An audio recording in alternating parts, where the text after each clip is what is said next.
Ventilated burger box assembly. First, we're going to assemble the divider. Pre-break the scores, and then the divider joins together so that you form 3 quadrants. Denest the box, put in the divider with the short end going into where the vents are. That's where the French fries will go. And then you load the box.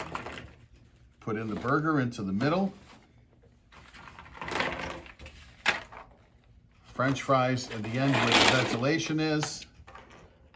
And the lettuce, tomato, and onion goes into the small quadrant. This way, everything has its own individual area where the French fries stay crisp, the burger stays nice and warm, and then the lettuce, tomato, and onion retain their nice, cool, crisp freshness. Close the box. Ambient air comes through the induction vents and the steam goes out through the top vents. The divider actually makes it very strong for stacking and delivering. Ventilated burger box from FC Meyer Packaging.